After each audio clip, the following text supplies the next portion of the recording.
Hello everyone. তো আমার বর হঠাৎ করে রাত্রেবেলা মাংস নিয়ে এসেছে, আর সেটাই আমি এখন রান্না করব। তো মাংসটা ভালো করে ধুয়ে পরিষ্কার করে নিয়েছি। এখানে আলুগুলোও কেটে রেখেছি, আর এখানে মশলাটাও আমার কমপ্লিট করা হয়ে গেছে। আর এখানে রয়েছে কিছুটা পরিমাণে পেঁয়াজ কুচি।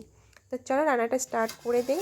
আর এখানে হচ্ছে বাসমতি রাইস ভিজানো রয়েছে, আর এইদিকে রয়েছে গাজর, বিনস, ধনেপাতা।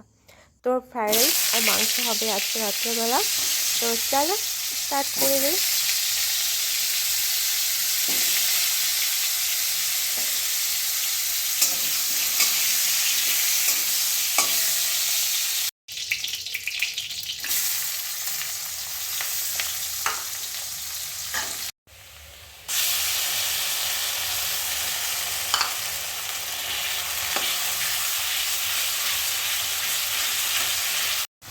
দেখো এটা আমার জন্য লেগ পিস।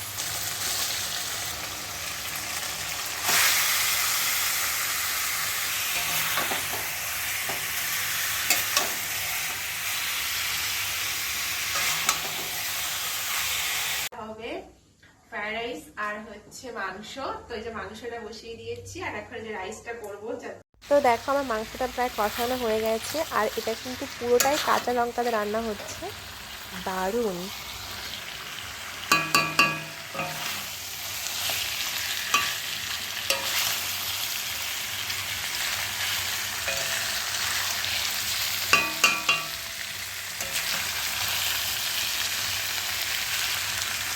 তো মাংস কষানোর পরে এই যে আমার আর আমার বরের ভীষণ খেতে ইচ্ছা হয়, যার জন্য এই যে একটুখানি তুলে রাখলাম।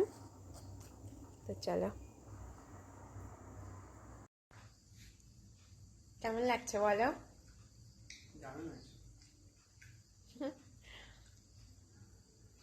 চিকেন কষা।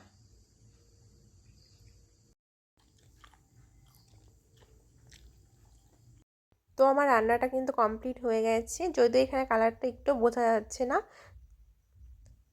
তো চলো এখন রাইসটা করছি। এই যে রাইসটাও প্রায় হয়ে গেছে। তো আমার চিকেন কমপ্লিট হয়ে গেছে, এখন রাইস করছি, ফ্রাইড রাইস। দেখো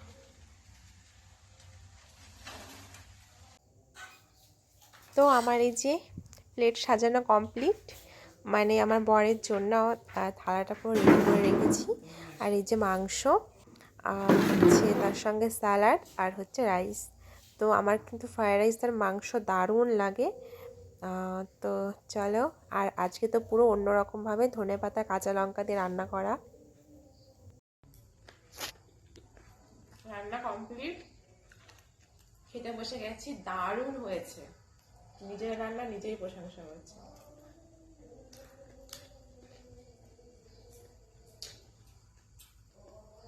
টাটা।